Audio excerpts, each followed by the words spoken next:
Thank you, Jesus. Thank you, Father. Thank you, Lord. Tinatawag ko po ang music team. Hallelujah. Oh, hallelujah. Hallelujah. Thank you, Lord.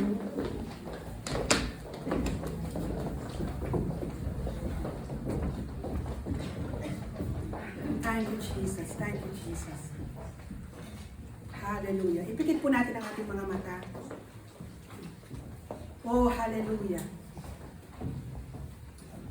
Magkaroon po tayo ng evaluation sa araw na ito. Nasaan tayo sa harapan ng Diyos? Tayo ba ay nasa kabanal-banalang dako? O tayo ay malayo sa Diyos? May hadlang ba sa paglapit natin sa Diyos? Saliksikin po natin ang ating mga puso. Ano ang laman ng iyong puso sa oras na ito?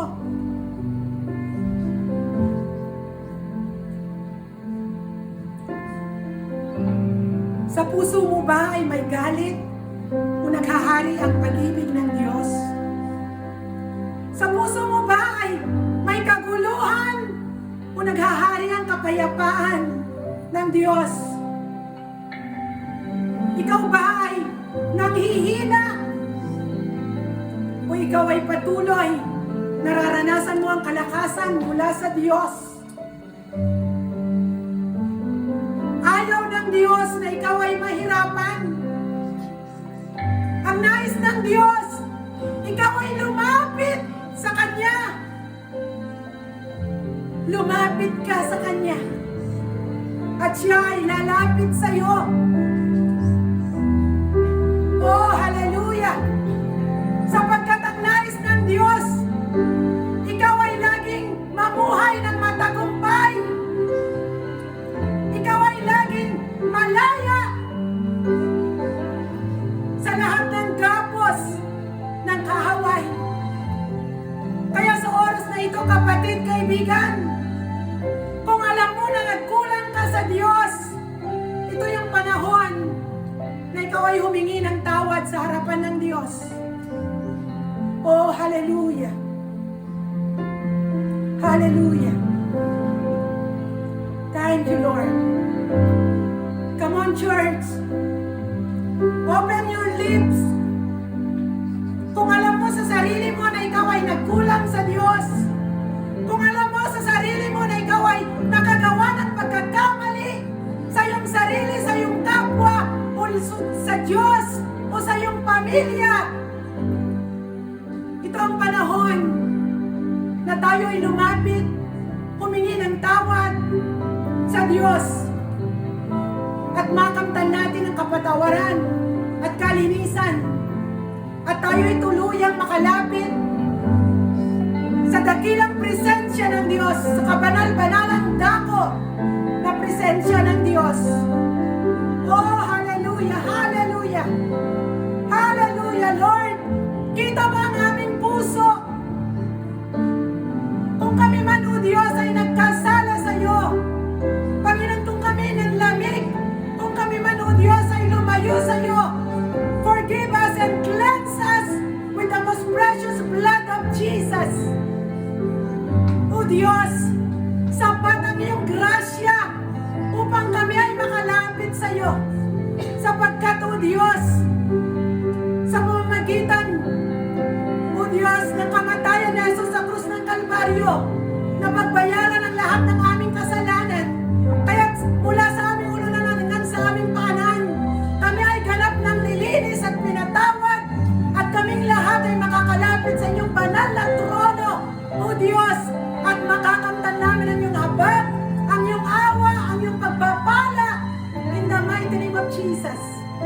At sa oras na ito, habang nakataas ang aming mga kamay, tinatanggap namin, O Diyos, ang iyong masaganang pag-ibig. Tinatanggap namin ang kapayapaan, ang kalakasan, O Diyos, ang kagalingan, ang kalayaan, in the mighty name of Jesus. O Diyos, anumang galit sa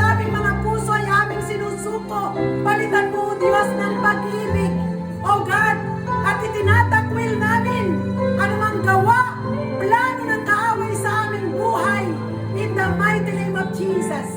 And we declare, oh God, we are more than blessed and we are more than victorious in the name of Jesus.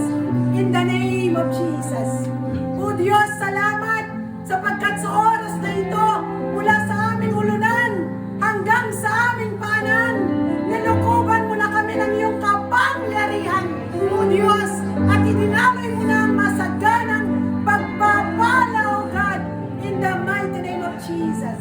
In the name of Jesus. In the name of Jesus. Hallelujah, hallelujah. Kapatid, kaibigan, kung natanggap mo ang masaganang pagpapala, sa oras na ito, itaas mo ang iyong mga kamay at purihin mo ng buong puso ang ating Diyos. Hallelujah, hallelujah. Thank you, Lord. Thank you, Jesus. Thank you, Holy Spirit. Hallelujah. Hallelujah, hallelujah. Hallelujah. Let us raise our hands to God. Awitan po natin ang Panginoon. Hallelujah, hallelujah. Thank you, Lord.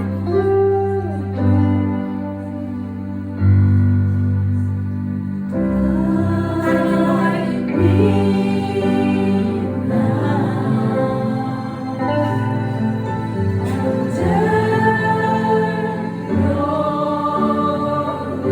Hallelujah.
mo sa Diyos. Lahat ng iyong problema, ibigay mo sa Diyos. Oh, hallelujah, hallelujah. Ibigay mo sa Diyos na makapangyarihan. Sapagkat siya ang Diyos na nagsabi, ano man ang imposible sa tao ay imposible sa Diyos. Kaya sa oras na ito, kay kapatid, kaibigan, ang nais ng Diyos, uuwi kang pinagpala. Ang nais ng Diyos, uuwi kang pinagaling. Ang nais ng Diyos, uuwi kang pinalaya sa lahat ng talikala ng kaaway. At ang nais ng Diyos, ikaw ay lubos na pinagpala. Kaya sa oras na ito, kapatid, kaibigan, lahat ng bigat ng iyong puso, ibigay mo sa Diyos sa oras na ito, in the mighty name of Jesus. At manalig ka sa iyong manalig ka sa Diyos na natanggap mo na ang kasagutan ng lahat ng ipinagkaloob mo sa Diyos right now, in the name of Jesus. In the name of Jesus. Lord, salamat. Salamat sa kasagutan, O Diyos. Salamat sa kalayaan. Salamat sa kagalingan. Salamat sa pag-ibig, O Diyos. Salamat sa lahat ng klase ng pagpapala. O God, we receive physical blessing. We receive mental, O God, emotional, spiritual, financial blessing. O God, in the name of Jesus. In the name of Jesus. O God, salamat, salamat, O Diyos, sapagkat tunay, lubos mo na kaming pinagpala sa oras na ito, O God. Tunay, Panginoon, binabalik namin sa iyo pinakamataas na papuri, pagsamba at pagluwalhati. Ito ang aming dalangin sa pangalan ni Jesus. Amen. Amen.